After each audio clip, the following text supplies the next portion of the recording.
Masa kampanye pemilu 2024 belum dimulai, tapi partai politik hingga baca pres sudah mulai menebar janji. Bakal calon presiden dari Gerindra, Prabowo Subianto misalnya, saat berpidato politik di acara konsolidasi pemenangan Partai Bulan Bintang di Padang, Sumatera Barat, dia mengumbar sejumlah janji jika menang di Pilpres 2024. Di antaranya pemberian makan siang dan susu gratis untuk siswa di sekolah negeri, swasta, pesantren, anak-anak balita, hingga bantuan gizi untuk ibu-ibu hamil. Tak hanya Prabowo, janji juga ditebar Partai Kebangkitan Bangsa (PKB) jika Ketua Umumnya Muhaimin Iskandar menang di Pilpres 2024. Janji yang disebutkan Wakil Sekretaris Jenderal PKB Syaiful Huda diantaranya menaikkan dana desa menjadi 5 miliar rupiah, BBM murah, tunjangan ibu hamil sebesar 6 juta rupiah, hingga sekolah gratis dan subsidi pupuk bagi petani berlahan kecil. Tebar janji manis sebelum masa kampanye alias curi start ini pun menjadi sorotan. Tapi tudingan curi start ini dibantah oleh Gerindra. Wakil Ketua Umum Partai Gerindra Habibur Rahman memastikan apa yang disampaikan Prabowo bukan kampanye, melainkan gagasan masa depan. Dia beralasan jangan sampai masyarakat beli kucing dalam karung dalam memilih presiden tahun 2024. Gerindra mengaku sudah mengkaji sejak lama gagasan memberi makan dan susu gratis untuk pelajar. Upaya ini dilakukan untuk memperbaiki gizi dan menangani stunting generasi muda Indonesia. Program makan siang dan susu gratis untuk masyarakat, untuk siswa tepatnya, itu bukan sebuah kampanye karena memang Pak Prabowo belum ditetapkan sebagai capres. Itu merupakan gagasan, merupakan ide besar dari Pak Prabowo. Memang sejak dahulu dikaji ya, bahwa Indonesia ini perlu bagi kita meningkatkan gizi bagi anak-anak, bagi anak muda supaya sehat jiwa dan badannya. Tebaran janji jelang pemilu yang dilakukan baca pres hingga caleg ditanggapi pula oleh Bawaslu. Badan Pengawas Pemilu membuka peluang mengusut dugaan pelanggaran yang terjadi. Menurut anggota Bawaslu, Puadi, seperti yang kami kutip dari laman kompas.com menyatakan, intinya sekarang partai politik yang sudah ditetapkan sebagai peserta pemilu hanya boleh melakukan sosialisasi di internal partai politik. Berdasarkan peraturan KPU nomor 15 tahun 2023, maka dapat dikategorikan sebagai pelanggaran sosialisasi. Lalu seperti apa semestinya baca pres dan caleg sosialisasi sebelum masa kampanye? Tim Liputan Kompas TV.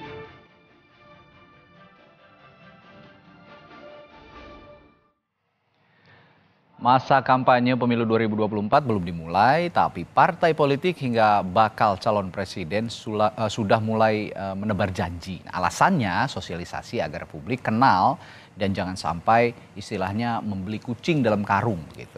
Nah, benarkah seperti itu? Dan apakah curi start kampanye ini melanggar aturan kampanye? Seperti apa pula seharusnya pengawasan yang dilakukan? Kami akan bahas bersama sejumlah narasumber. Ada anggota Dewan Pembina Perludem, Titi Anggraini, lalu pengamat politik sekaligus Direktur Parameter Politik Indonesia, Adi Praitno, dan juga pengamat media sosial, Enda Nasution. Selamat pagi, Bapak-Bapak dan Ibu. Selamat pagi, Mas Radi, semuanya, Mas Adi, Mas Enda. Baik, sehat semua selalu ya. Nah, saya akan mulai dari Mbak Titi dulu sebagai peneliti pemilu dan pemerhati pemilu yang sudah lama dari pemilu ke pemilu. Ini kan nggak pertama kali terjadi sebenarnya ya, Mbak Titi, dan ini sudah terus berulang. Tapi alasan-alasan dari bakal capres dan juga partai politik ini kan sosialisasi gitu yang dilakukan, ini sosialisasi untuk mengemukakan gagasan seperti yang saya singgung di awal tadi, supaya masyarakat tidak beli kucing dalam karung. Nah, bagaimana Anda menjelaskan soal ini? Pertama, untuk 2024 memang ada fenomena yang tidak terdapat pada 3 pemilu terdahulu, Mas Radi. Di mana masa kampanye kita ini dipangkas waktunya sedemikian rupa. Kalau pada 2009 untuk pertama kali pemilu kita itu durasinya panjang sekali, sampai 9 bulan. Lalu kemudian 2014, 2019 juga sama.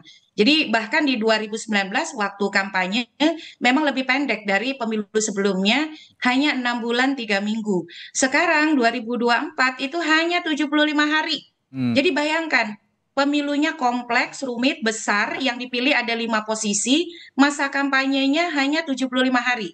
Tetapi penetapan partai politik peserta pemilu itu sudah dilakukan sejak 14 Desember 2022. Ini yang agak lucu Sekarang sebenarnya. betul, logika saja deh, partai politik sudah ada, lalu proses pencalonan sudah berlangsung sejak bulan Mei. Apa iya mereka diam-diam saja? Kan tidak ya, begitu. Nah, jadi di situ memang yang menjadi salah satu pemicu mengapa kemudian ada upaya-upaya untuk memanfaatkan masa jeda antara penetapan partai politik peserta pemilu dengan masa kampanye untuk melakukan apa yang mereka sebut dengan sosialisasi politik.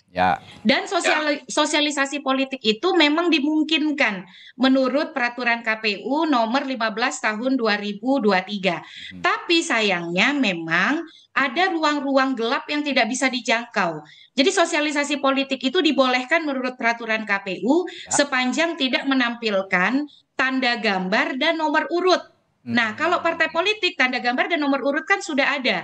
Kita lebih mudah untuk menilai apakah ada kampanye di luar jadwal atau tidak. Betul. Tapi yang susah dinilai adalah kalau dia baru mau jadi bakal capres, baru punya elektabilitas pertama, kedua, ketiga. Peserta pemilu juga bukan, diusung partai politik didaftarkan ke KPU juga belum. Jadi ruang abu-abu itu yang sekarang terutama di Pilpres dimanfaatkan untuk mendongkrak elektabilitas dan makin mengokohkan keberadaan mungkin posisi tawar juga di partai politik. Dan itu memang di dalam peraturan atau perundang-undangan kita kalau pendekatannya sekedar legalistik formal ya tidak bisa dijangkau kecuali soal moralitas politik, itikat baik dan seterusnya. Itu baru bicara soal ruang yang aturan main. Yang kedua soal pendanaan. Nah, soal pendanaan ini lebih sedih lagi karena dana kampanye atau dana-dana yang keluar untuk kepentingan tadi membangun sosialisasi politik, mengokohkan kehadiran dan eksistensi politik di masyarakat, itu tidak bisa ditagih oleh masyarakat. Karena dana kampanye kita itu hanya pendanaan selama masa kampanye.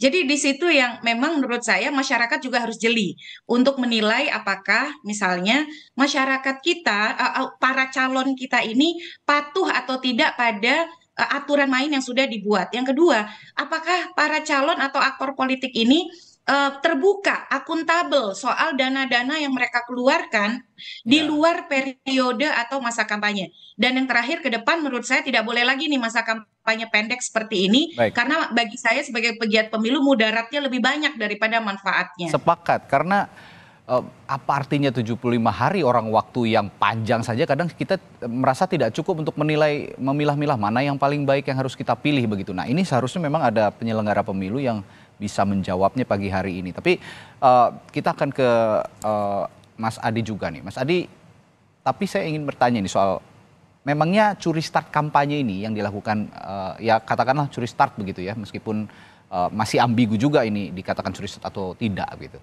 Tapi memangnya ada pengaruh kepada opini atau pengenalan masyarakat terhadap kandidat di pemilu saat ini, Mas Adi? Ya, saya kira dua hal, Mas. Pertama, dalam politik itu tidak pernah dikenal dengan istilah curi start. Jadi sepanjang calon presiden itu belum diputuskan secara definitif oleh KPU sebagai kontestan, maka sepanjang itu juga dia itu mampu dan bisa melakukan apa saja untuk mengidentifikasi dirinya sebagai sosok yang paling mungkin bisa melakukan pendekatan kepada rakyat.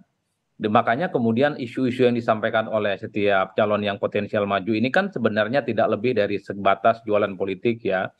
Bahwa mereka ini adalah pemimpin populis, pemimpin yang berpikir untuk rakyat, mereka keseharian hidupnya untuk rakyat dan seterusnya dan seterusnya. Padahal kita tahu bahwa yang berjanji ini adalah mereka yang saat ini juga menjadi bagian dari pemerintahannya Jokowi. Kenapa tidak dari kemarin-kemarin saja mereka bicara tentang BBM gratis, bicara tentang makan dan sarapan pagi gratis. Kenapa baru mau diomongkan setelah dirinya itu mau maju di 2024 ya. Itu yang saya tangkap sebagai sebuah sosialisasi politik supaya para calon ini teridentifikasi sebagai sosok yang pro rakyat gitu ya, populis dan seterusnya dan seterusnya. Yang kedua, Mas, ternyata memang isu-isu yang disampaikan oleh calon presiden ini adalah isu-isu yang sebenarnya down to earth, dirasakan langsung oleh rakyat ya. Yaitu isu-isu keseharian tentang mengatasi stunting, tentang gizi buruk, tentang ibu-ibu hamil gitu ya, termasuk yang menurut saya memang penting isu terkait dengan apa namanya subsidi BBM atau BBM gratis ya. Meski kita tidak pernah tahu bagaimana cara mengkalkulasi BBM gratis, karena BBM dicabut subsidinya sedikit kan berimplikasi pada kenaikan BBM, ibu-ibu teriak-teriak ya, yang saya kira kita tahu persis bagaimana BBM kita ini kan tidak gampang untuk dijelaskan dengan gratis dan tidak gratis. Itulah yang saya kira bahwa dalam mazhab politisi itu sederhana, janji dulu diaplikasikan belakangan, kan itu saja judulnya, Mbak. Janji dulu, persoalan itu dilakukan atau tidak itu lain hal. Karena kalau kita tracking satu persatu ya semua dari janji para politisi di negara ini mungkin cuma 1% yang terwujud, selebihnya itu adalah janji-janji gombal, lip service sebagai upaya untuk mempengaruhi pemilih sebenarnya. Oleh karena itu penting kita ke depan gitu untuk men-tracking calon pemimpin kita itu bukan hanya mereka yang ngomongnya cukup bombastis, bahasa anak sekarang itu lebay, tapi sebenarnya cukup tidak bisa dipertanggungjawabkan. Coba bisa dibayangkan, makan gratis itu duitnya dari mana? Mestinya yang diperkuat itu soal bagaimana ketahanan pangan. Orang kembali nyaman menjadi petani. Kan problemnya sekarang banyak orang desa itu tidak mau jadi petani. Mereka itu tidak mau misalnya tanam padi dan seterusnya. Di kampung saya di Pulau Madura di sana, Mas, banyak petani-petani sekarang itu tidak mau jadi petani. Mereka ngerantau ke Jakarta jadi tukang apa namanya pedagang sembako, ada yang jadi TKI dan seterusnya. Karena menjadi petani itu tidak menjanjikan untuk sustainability kehidupan mereka. Mestinya yang dilakukan itu adalah bagaimana mensejahterakan petani. Mereka itu kalau panen kemudian dibantu menjual panennya. Jangan sampai panen itu bingung nih mau dijual kemana. Termasuk subsidi, subsidi pupuk, subsidi pangan, dan seterusnya, dan seterusnya. Saya lihat rata-rata ini kan yang disampaikan oleh para calon kan bukan hanya soal bombastis, tapi dalam banyak hal tidak realistis, dan target jangka pendek, subsidi, subsidi, dan gratis, dan gratis. Mestinya yang di-empowering itu adalah soal sektor yang mau dikembangkan. Misalnya soal makan gratis, kenapa tidak sektor ketahanan pangannya jadi perbaiki? Misalnya soal subsidi BBM, kenapa yang dibicarakan itu tidak terkait dengan soal lifting minyak misalnya, atau bicara tentang renewable energy, energi terbarukan. Supaya kita itu jauh lebih melompat ke depan. Rata-rata yang disampaikan ini kan jangka pendek untuk kepentingan 2024 supaya dipilih, orang datang ke TPS dan mereka ini dinilai sebagai pemimpin yang pro rakyat, peduli terhadap masyarakat dan populis. Bagi saya inilah yang kemudian membuat politik kita itu menjadi tidak sehat, karena hampir 99% janjinya itu ya sebenarnya adalah janji-janji yang tidak realistis dan sangat utopis untuk bisa diwujudkan. Jadi ya kelihatannya baru, tapi sebenarnya so yesterday ya isu-isu ini banyak yang sudah diungkapkan jauh-jauh hari dan hanya untuk jangka pendek. Dan juga kalau saya nyimak analisisnya Mas Adi tadi, ini kayaknya kita perlu lembaga khusus untuk menagih janji-janji politisi ini, karena tidak ada yang maksud saya tidak ada lembaga ataupun civil society yang berkumpul untuk secara khusus menagih janji-janji ini. Ini yang harus diperhatikan juga sebenarnya. Sebenarnya ada, Mas. Hampir semua politisi, civil society, aktivis-aktivis itu rutin menagih janji para politisi. Tapi tidak kedengeran suaranya gitu loh, Mas Adi. Ya, bukan tidak didengar, pura-pura tidak dengar, Mas, karena memang tidak realistis program mereka itu. Oke, karena tidak realistis. Nah, yang menarik juga dari sosialisasi para politisi, para bakal capres dari yang diusung partai-partai politik.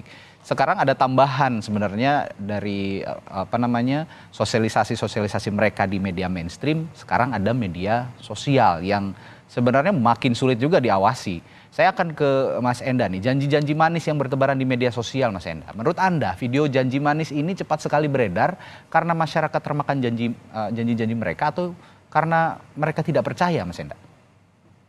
Ya, secara umum sih ya, dari apa yang saya lihat, justru malah janji-janji ini jadi bahan permainan gitu kalau di media sosial ya. Jadi komentar menarik juga mencermati opininya Mas Adi tadi ya, bahwa memang ini tidak sehat, tapi di sisi lain juga masyarakat jadi kebal sih sebenarnya ya. Mungkin minimal masyarakat media sosial ya, karena kita juga sudah pernah mengalami janji-janji sebelumnya, lalu kemudian janji-janji yang sekarang juga tidak ditelan bulat-bulat juga gitu. Jadi begitu ada janji akan ada yang ini gratis, itu gratis, pertanyaan pertama memang di media sosial adalah caranya gimana gitu kan. Jadi malah jadi bahan permainan. Nah, ini mungkin masukan juga buat para capres, siapapun yang mau dan mungkin para caleg juga sama ya, akan ada semacam janji-janji juga.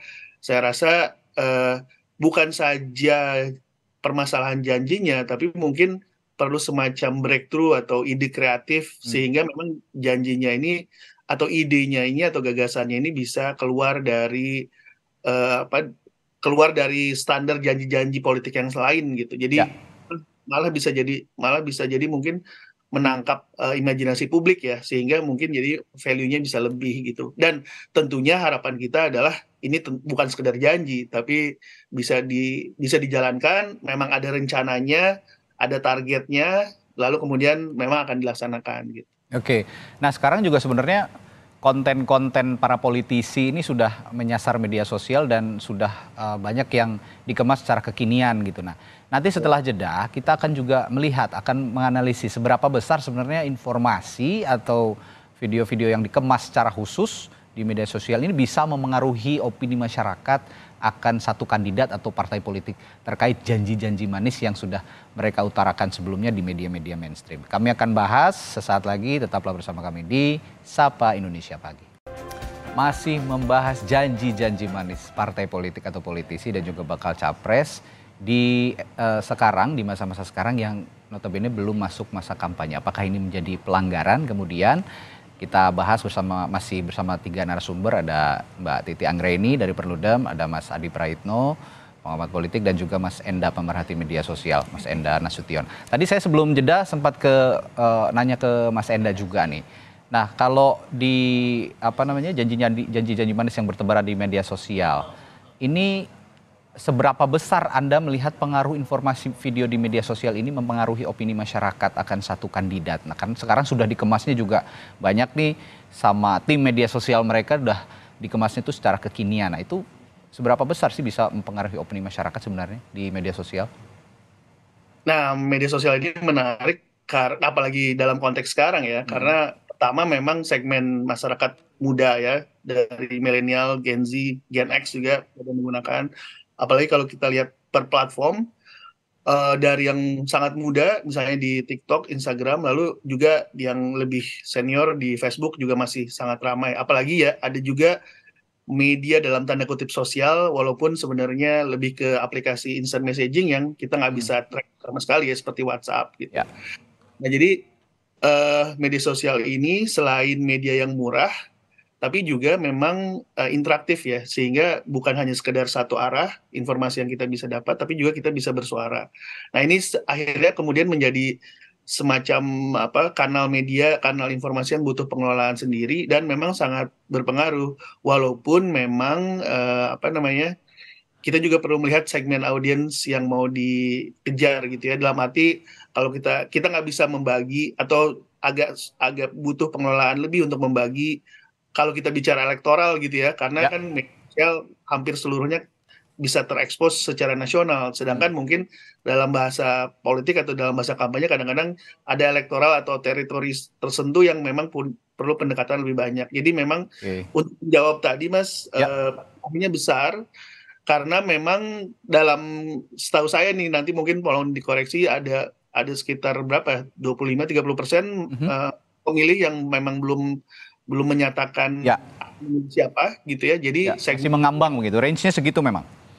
Inilah kantong suara yang memang sedang dikejar dan coba di-tap in dengan berbagai cara, baik secara substantif pesan maupun juga secara gaya ya atau style gitu. Jadi mana yang lebih accessible, mana yang mungkin lebih menarik untuk anak muda terutama, mana yang kemudian lebih nyambung, itu yang akhirnya jadi diperjuangkan dengan kuat dalam rentang waktu beberapa hari ke depan ini gitu. Ya, dan data itu tadi yang Mas Enda bilang 25% sampai 30% yang belum menentukan pilihan atau mengarahkan, masih mengamati lah ya, pemilih mengambang itu rata-rata memang masyarakat atau pemilih modern yang saat ini masih mencermati, yang juga mayoritas mengakses media sosial dibandingkan media-media mainstream lainnya. Nah, biasanya media mainstream ini justru pemilih-pemilih tradisional begitu. Nah, saya akan ke Mas Adi. Mas Adi begini, beberapa orang atau beberapa pihak yang ya katakanlah sekarang sudah curi-curi sosialisasi itu kan sebenarnya ada di lingkaran pemerintahan ya. Dari mulai Pak Prabowo saat ini menjabat sebagai Menhan, dan juga Muhaimin Iskandar, partainya juga pendukung pemerintahan saat ini dari PKB, yang dia juga seorang pimpinan MPR, belum lagi beberapa waktu sebelumnya juga kita pernah lihat Mas Gibran, wali kota Solo yang juga notabene anaknya Pak Jokowi juga ikut nempelin stikernya Mas Ganjar kan, sosialisasi begitu. Nah, apakah kalau Anda lihat ini karena mereka merasa punya power, terus akhirnya dengan PD-nya untuk sosialisasikan gagasan lah yang bilang mereka gagasan, atau seperti apa Mas Adi? Ya sebenarnya secara prinsip soal sosialisasi politik itu kan tidak kenal ruang dan waktu dan tidak kenal dalam batas-batas apakah dia menjadi bagian dari koalisi pemerintah ataupun oposisi. Ya. Sosialisasi ini kan sebenarnya bagian dari campaign supaya mampu melakukan penetrasi, afiliasi kepada publik sebagai sosok yang menurut mereka akan dipilih, Mas.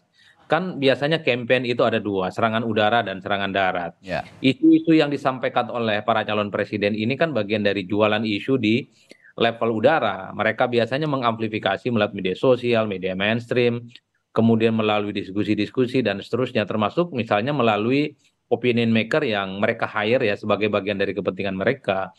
Tapi ingat ya bahwa masyarakat kita itu tidak melulu menjadikan pilihan politisnya dalam menentukan preferensi di TPS misalnya berdasarkan isu-isu yang berkembang. Karena masyarakat secara umum sudah terbiasa dikibuli, sudah terbiasa dengan janji-janji yang sebenarnya cukup bombastis dan tidak benar realistis. Ya. Dari dulu kan bicara tentang subsidi BBM murah, tentang pendidikan dan akses terhadap kesehatan dan pendidikan yang gampang dan seterusnya. Dan publik juga tahu di dunia kesehatan misalnya agak semeraut sampai sekarang. Oleh karena itu saya ngomong, kenapa harus nungguin jadi calon presiden bicara yang seperti ini? Rasa-rasanya mereka ini hanya ingin jadi malaikat di 2024. Bagaimana misalnya PKB sepanjang 10 tahun menjadi bagian dari koalisinya Jokowi, mengapa tidak bicara tentang soal BBM gratis bagi mereka yang punya sepeda motor misalnya? Kenapa itu tidak disampaikan oleh Pak Jokowi sebagai sebuah kebijakan yang menurut saya penting untuk dieksekusi, ataupun Prabowo Subianto yang belakangan sangat Jokowi gitu ya. Bahkan Jokowi dari Jokowi, kenapa tidak bicara tentang ada program makan gratis buat anak-anak yang kemudian dipersiapkan sebagai generasi bangsa? Kenapa harus nunggu jadi calon presiden? Ini yang saya kira menurut saya paradoks ya. Satu sisi mereka ini adalah orang-orang dalam, tapi pada saat yang bersamaan mereka ini dalam tanda kutip hanya terkesan memang menyampaikan kepada publik sebagai sebuah narasi politik bahwa seakan-akan mereka ini adalah pemimpin yang pro rakyat. Kalau bicara ini itu adalah kubu oposisi, tidak terafiliasi dengan pemerintah, ya saya kira mungkin dianggap sebagai terobosan yang layak untuk diperhatikan. Tapi karena yang bicara itu orang dalam, menjadi koalisinya Jokowi, partai-partai yang saya kira cukup dekat dan bisa bisik-bisik langsung, bicara langsung dengan presiden, ya orang menganggap ini hanya sebatas lip service, jualan janji politik yang saya kira memang selama ini sering dilakukan oleh para politisi. Oleh karena itu, Mas, selain janji-janji politik yang sebenarnya orang sudah apatis, yang paling penting adalah bagaimana melakukan kerja-kerja politik yang nyata ya. Kalau kita lihat kepada masyarakat, faktor apa yang kemudian akan mereka lakukan gitu dalam menentukan pilihan adalah pemimpin yang sering ditemui oleh mereka. Ya, kunjungan langsung, belusukan langsung, sosialisasi langsung, bisa diajak selfie di sawah, bisa diajak selfie di pasar dan seterusnya. Memang masyarakat kita itu pendek. Betul bahwa misalnya Gen Z itu adalah mereka yang engage dalam media sosial. Betul pemilih pemuda kita itu hampir 60% di 2024. Tapi setahu saya, mereka main medsos itu bukan untuk tahu bagaimana pemimpin itu bicara politik, bicara tentang kampanye. Mereka ini adalah main media sosial, cari teman gitu ya, huru-hara. Dan yang paling penting adalah cari pekerjaan, bukan yang lainnya. Oleh karena itu, kalau memang ini penetrasinya untuk pemilih muda, saya kira isunya bukan isu yang sebenarnya isu langitan dan sebenarnya sudah usang. Kalau mau ya apa yang kemudian dekat dengan keseharian anak-anak muda itulah yang dibicarakan. Misalnya bisa kuliah dengan gampang, akses terhadap dunia pekerjaan juga relatif mudah dan seterusnya dan seterusnya. Dan saya lihat juga lebih ke diskusi tatap muka, mereka lebih mengenal gitu ya Mas Adi ya. Kalau dibandingkan betul, karena ada kampanye di media sosial. Betul, ada interaksi langsung sebenarnya yang dibutuhkan oleh para pemilih. Untuk apa misalnya memilih pemimpin tapi kakinya tidak nyentuh tanah. Mereka itu benar gading tapi tidak bisa dialog secara langsung. Kenapa anak muda ini disasar? Karena anak muda ini treatmentnya harus equal. Jadi calon pemimpin yang akan mereka pilih itu harus bisa diajak langsung. Kalau di medsosnya di-mention, diajak dialog, harus direspon satu persatu, Mas. Itulah yang disebut dengan demokrasi langsung. Ya. Makanya muda ini agak apatis karena ketika mereka komplain, ketika mereka bicara tentang kesulitan hidup mereka, baik melalui medsos atau apapun tidak ada respon. Oleh karena itu, para politisi ini ya hanya sebatas jualan politik ya. Sebenarnya Mas Adi, kalau kita lihat kriteria yang tadi Mas Adi jelaskan, sejauh ini Wali Kota Solo Gibran Rakabuming Raka melakukan hal itu ya. Jadi mereka merespons langsung begitu dari media sosial, langsung turun ke lapangan kalau memang ada keluhan dan itu diutarakan di media sosial. Nah, ini sebenarnya bisa jadi contoh kan untuk para politisi mengampanyekan atau misalnya berinteraksi dengan para konstituennya begitu ya Mas Adi. Betul, pemilih kita ini kan ingin bagaimana bicara langsung dengan calon yang akan mereka pilih, Mas. Medsos itu salah satu cara mungkin, karena kalau mau menghadap mereka susah, protokoler, ada janji-janji, macam-macam lah ceritanya. Nah, medsos itu paling mungkin bagaimana ada interaksi dua arah antara leader, calon pemimpin dengan pemilih. Oleh karena itu, kita bisa cek itu setiap medsos yang bikin janji-janji politik, apakah ada responnya? Rata-rata respon, Pak. Ditanya, bagaimana pekerjaan kita ini? Kita lulus nih SMA, sulit cari pekerjaan, mau kuliah ribet, dan seterusnya. Nggak ada jawaban, Pak. Jadi dalam banyak hal sebenarnya janji-janji politisi ini ada di langit gitu ya. Kenapa tidak bicara tentang jangka panjang gitu ya? Soal BBM, soal bagaimana ketahanan pangan, soal gaji guru, gaji PNS, dan seterusnya, dan seterusnya. Baik. Jangan pernah berpikir seakan-akan hidup ini selesai di 2024 lah, kira-kira begitu.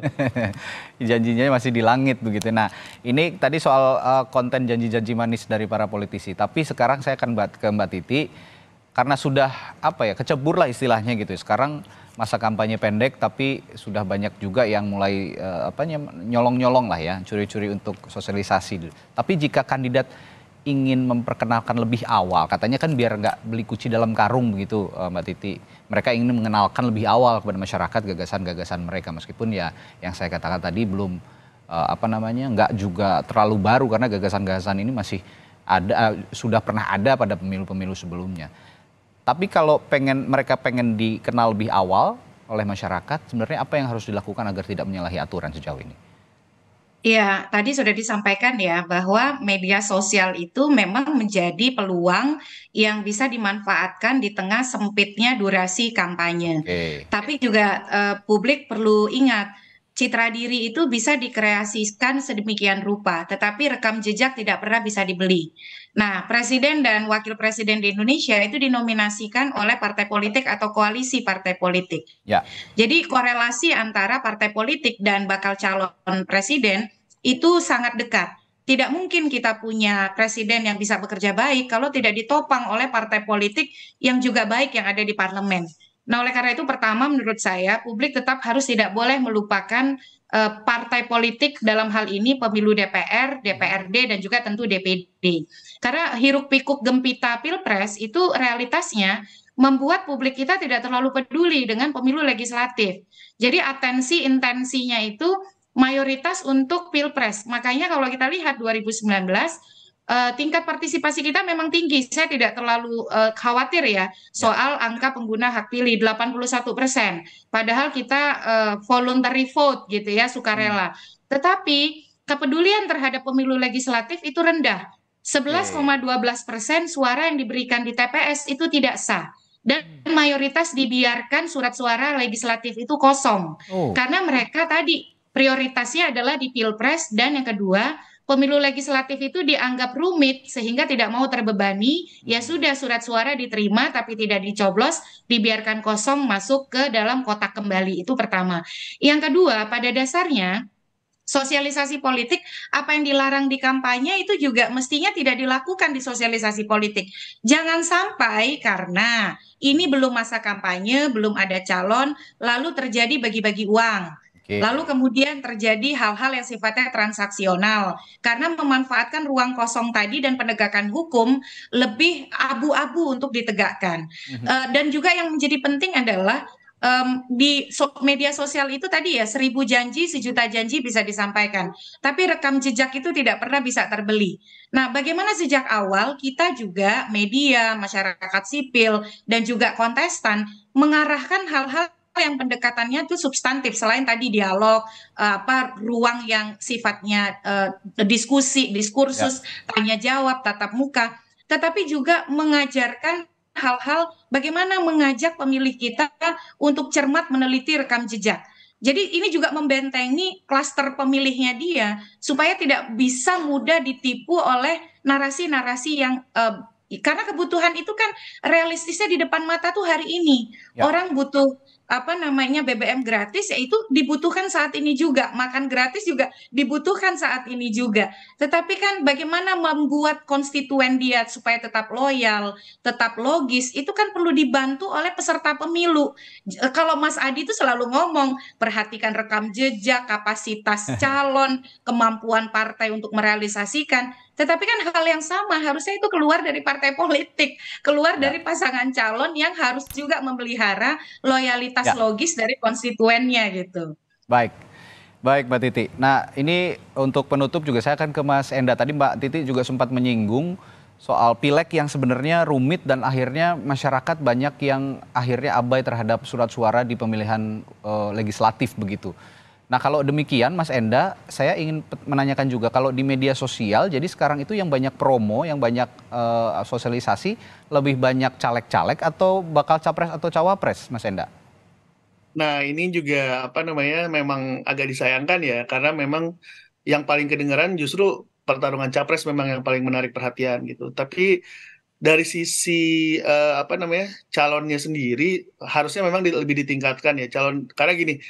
Ini mungkin bukan fenomena di media sosial aja, tapi secara menyeluruh. Kita juga sama-sama tahu caleg juga punya kelas gitu ya. Ada kelas yang DPR RI biasanya punya modal dan punya kemampuan lebih tinggi misalnya dibandingkan dengan yang di DPRD tingkat 2, apalagi di tingkat 1 maupun di tingkat 2 gitu. Jadi kalau kampanye secara tradisional atau secara biasa saja, walaupun sebenarnya areanya lebih kecil ya, sehingga mungkin logikanya biayanya harusnya lebih sedikit gitu. Tapi itu pun karena masih calon dan mungkin bukan nomor pasti, itu pun agak dalam tanda kutip malas dilakukan gitu ya. Apalagi ketika kemudian mencoba berdiskusi lewat media sosial, pasti sudah tertutup dengan kampanye capres lebih dahulu. Nah, cuma saya melihat ada opportunity juga bahwa memang di satu sisi ya kampanye itu kan begitu-begitu aja gitu, desain tuh begitu-begitu aja, semua baligo, semua spanduk itu ditampilkan sama. Kalau dalam teori komunikasi kita ada bilang bahwa kalau kita sudah sering lihat iklan yang sama, itu tuh dengan otomatis kita akan mengignore pesan itu gitu. Nah, itu yang mungkin perlu dihindari dan perlu ada breakthrough keluar ya, punya unique position untuk masing-masing caleg, terutama mungkin kalau capres atensinya sudah banyak gitu. Tapi kalau caleg, kalau kita cuma satu di antara 1.000 orang yang menampilkan wajah dan dengan partainya, gimana audiens, apalagi anak muda sekarang mau melihat kita gitu. Jadi ini mungkin pesan untuk para caleg, saya rasa ada kesempatan, ada opportunity untuk breakthrough di media sosial ataupun di media, di ruang nyata gitu ya. Tapi banyaklah ini opportunity yang bisa diolah di situ sebenarnya gitu.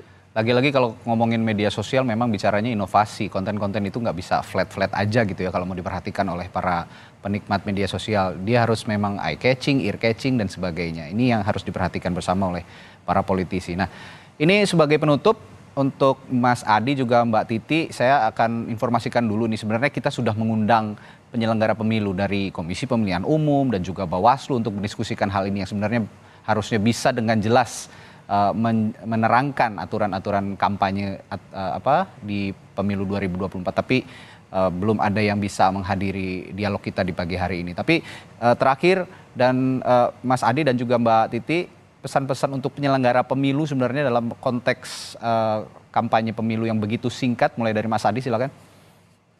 Ya sederhana, KPU itu dan Bawaslu jangan terlampau bicara sesuatu yang di luar tupoksinya. Mereka fokus pada pekerjaannya itu supaya pertama masyarakat itu datang ke TPS bukan karena janji, bukan karena uang, dan bukan karena mobilisasi logistik ya.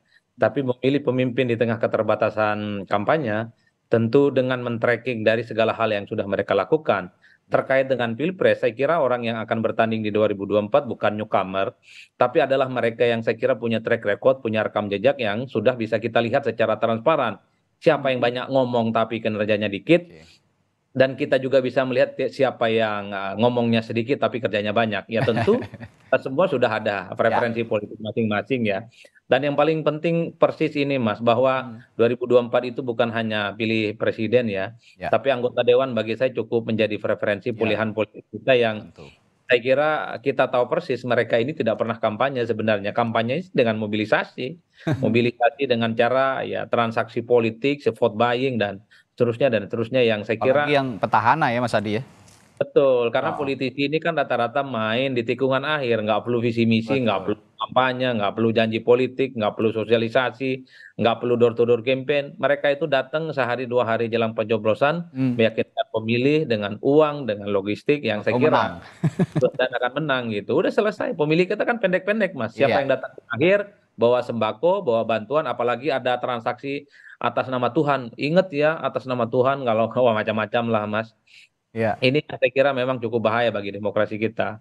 Mari kita berharap masyarakat kita itu menjadi pemilih yang rasional, dan saya juga berharap kepada elit dan politisi jangan pernah melulu mereka itu dijadikan sebagai objek dalam sebuah pemilu, tapi jadikan mereka itu sebagai pemimpin, pemilih yang rasional, yang secara perlahan ini akan meningkatkan bagaimana indeks demokrasi kita itu bertumbuh secara signifikan, bukan hanya soal datang ke TPS itu maksimal, tapi yang paling penting basis kognitif dan perilaku mereka itu didasarkan pada preferensi-preferensi yang juga cukup rasional. Ya, pesan dari Mas Adi adalah kalau jadi politisi, apalagi mau pemilu, janganlah punya gagasan-gagasan yang pendek, apalagi ingin dipilih secara instan begitu, karena bukan untuk kemajuan yang singkat, tapi untuk kemajuan jangka panjang untuk bangsa ini. Nah, yang terakhir ke Mbak Titi, pesan untuk penyelenggara pemilu dan juga pesertanya seperti yang diutarakan Mas Adi tadi.